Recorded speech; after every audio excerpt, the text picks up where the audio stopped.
Zamislite da živite u svijetu gdje svaka vaša odluka, od toga šta jedete za ručak, do mjesta gdje putujete i auto koji vozite, ne mjeri se po tome koliko je korisna za vas ili za vašu porodicu, već po tome koliku štetu nanosi planeti. Zamislite sistem koji ne koristi pendreke, policiju ili vojsku da bi vas držao pod kontrolom, već nešto daleko moćnije, dublje i suptilnije. Vašu sopstvenu savjest i vaš strah. Decenijama unazad čovječanstvo živi u stanju permanentne apokalipse. Ako pratite zvanične kanale i medijske izvještaje, kraj je uvijek tu iza ugla, udaljen tačno 10 ili 15 godina od momenta u kom se trenutno nalazimo. Ali ako na trenutak zastanete i zagrebete ispod površine, primijetit ćete nešto neobično. Prognoze se mijenjaju, katastrofe se odlažu, ali rješenje koje nam se uvijek nudi ostaje isto. Veći porezi, veća kontrola, stroža pravila i manje slobode za običnog čovjeka. U ovom videu nećemo raspravljati o bazičnoj fizici, meteorologiji ili jesu li ljeta postala toplija. To prepuštam drugima. Danas gledamo iza zavjese, razotkrivamo mehanizam javne manipulacije. Danas pričamo o tome kako se plemenita ljudska želja da sačuvamo prirodu i planetu iskorišćava kao savršeno oružje za uvođenje novog oblika globalnog monopola. Dobrodošli u anatomiju savršeno upakovane panike. Stisni taj like i krećemo. Vozi.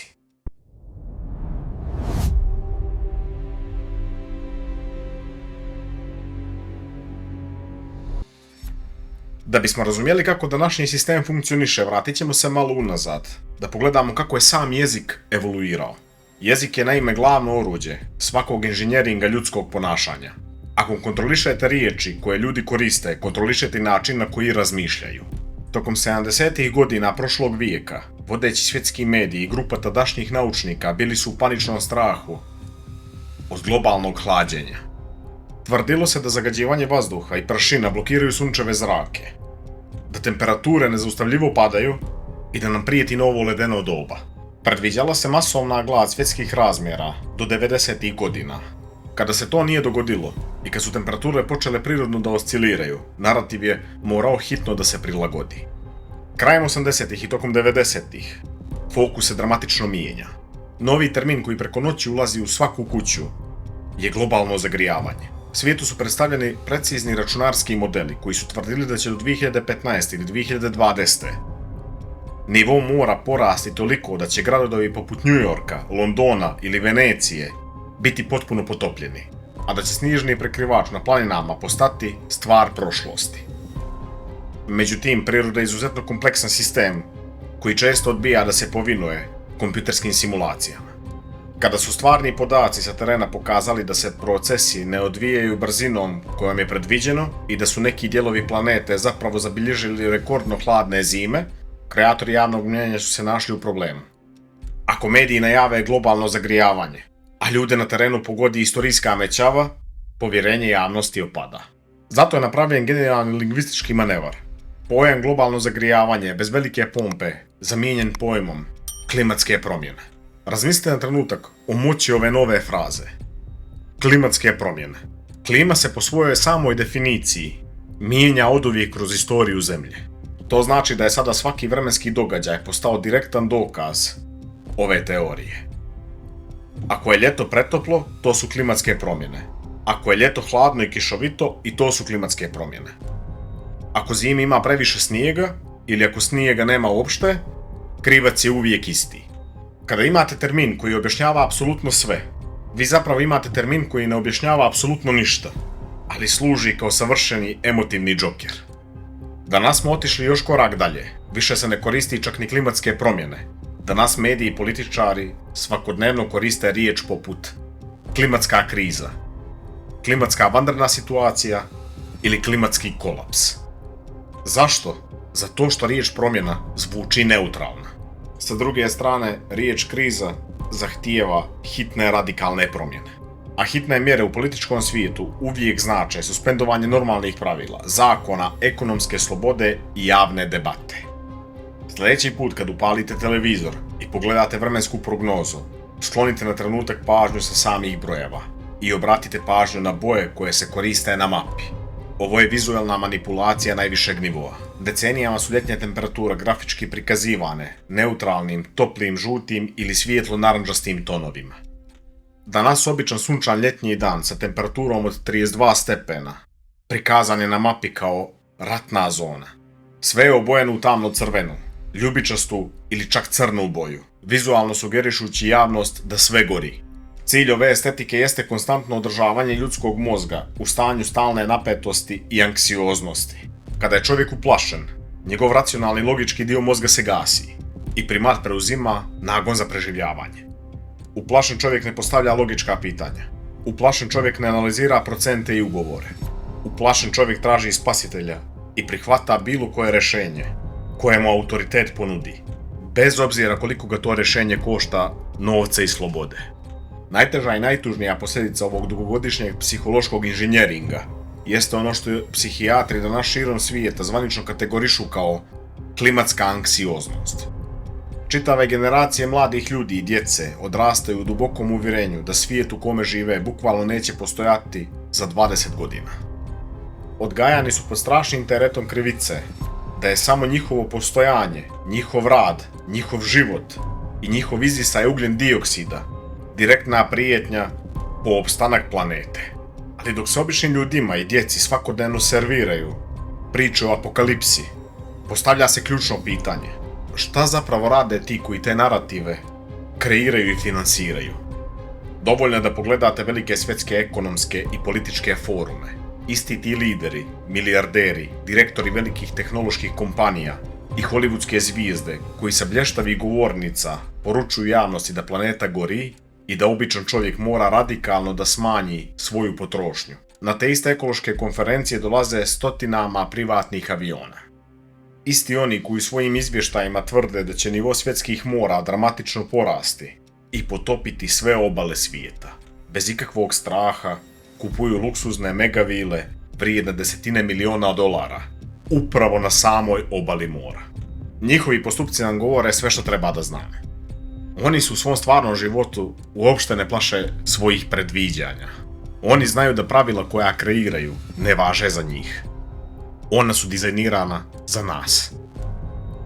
Kad god želite da razumijete neku veliku globalnu pojavu, zaboravite na trenutak na moralne proklamacije, lijepa obećanja i emocije.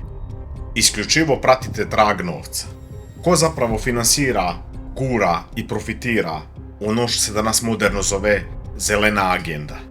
U modernom korporativnom svijetu postoji jedna skraćenica koja je posljednjih godina postala daleko važnija od samog kvaliteta proizvoda ili stvarnog profita kompanije. Ona glasi ESG, odnosno ekološko, društveno i korporativno upravljanje. To je specijalni sistem ocjenjivanja i scoringa koji su uveli moćni globalni investicioni fondovi koji kontrolišu najveći dio svjetskog kapitala. Ako vaša kompanija, bilo da je u pitanju fabrika automobila, lanac supermarketa ili proizvodnja odjeće, ne ispunjava strogo, a često i potpuno apsurdne kvote vezane za smanjenje takozvanog karbonskog otiska, vaš ESG rating drastično pada. A šta se dešava ako jednoj kompaniji, na primjer, pane taj rating? Najveći fondovi obično povlače svoj kapital, banke odbijaju da vam daju kredit, a vaša firma praktično biva izbrisana ili uništena. Ovo više nema nikakve veze sa slobodnim tržištem i konkurencijom. Ovo je sistem centralizovane ekonomske ucjene.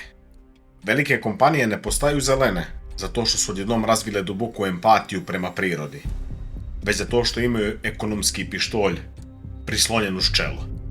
A gdje zapravo odlazi taj ogroman profit? Pogledajmo najpoznatiji primjer električna vozila, koja se u medijima reklamiraju kao apsolutni spas za planetu sa 0% štetnih emisija. Mediji vam naravno neće pokazati drugu stranu te medalje, jer bi im to pokvarilo profitni narativ. Da bi se proizvela samo jedna jedina baterija za moderni električni automobil, potrebno je iskopati, prevesti i hemijski preraditi stotine tona sirovina, među kojima su ključni litijum i kobalt.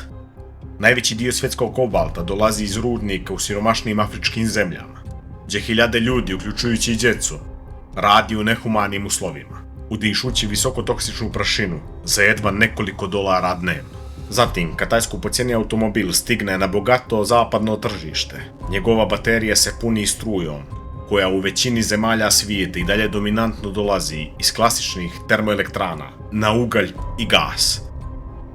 Kada se podvuče crta i sabere cjelokupan proces, ukupni ekološki otisak proizvodnje i vijek trajanja električnog auta često je jednak ili čak veći od modernog, efikasnog dizelaša. Ali stvarna poenta nikad nije bila ekologija. Poenta je nasilna zamjena tržišta. Uništavanje stare nezavisne automobilske industrije i stvaranje novog monopola u kom šačica korporacija kontroliše resurse, baterije i softver vašeg vozila.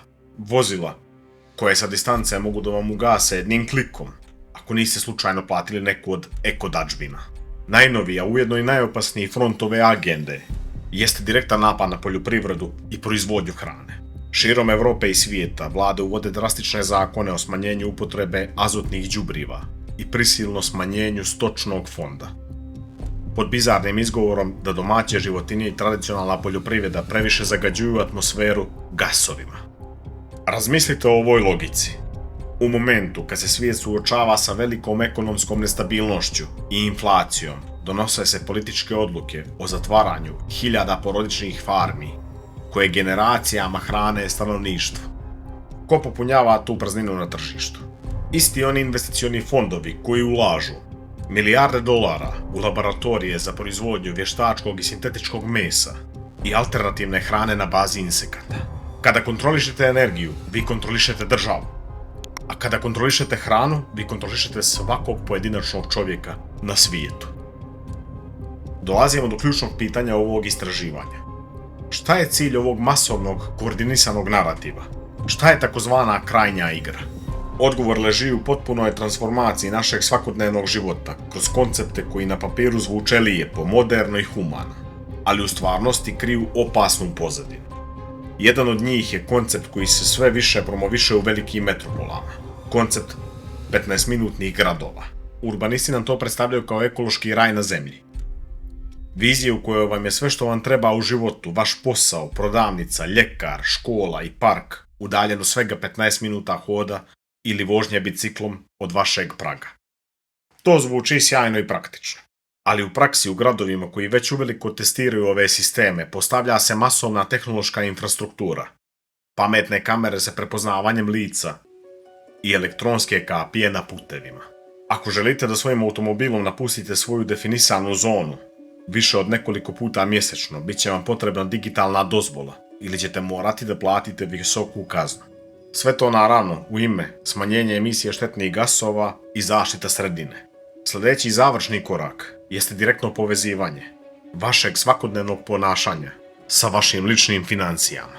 Centralne banke širom svijeta ubrzano i koordinisano rade na ukidanju gotovog novca i uvođenje digitalnih valuta centralnih banaka.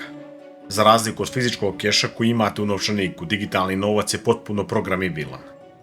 To znači da je izdavalac tog novca, bilo da je to država, centralna banka ili algoritam, ima 100% uvid, praćenje i kontrolu na tim kako, kada i na šta trošite svaki svoj cent, euro ili dolar. Zamislite aplikacije na vašem telefonu koja automatski mjeri vaš lični, mjesečni karbonski otisak. Pojeli ste 2 komada crvenog mesa ove nedelje, vaša dozvoljena ekološka kvota za hranu je popunjena. Vozili ste auto van grada prošlog vikenda, vaš karbonski kredit je potrošen.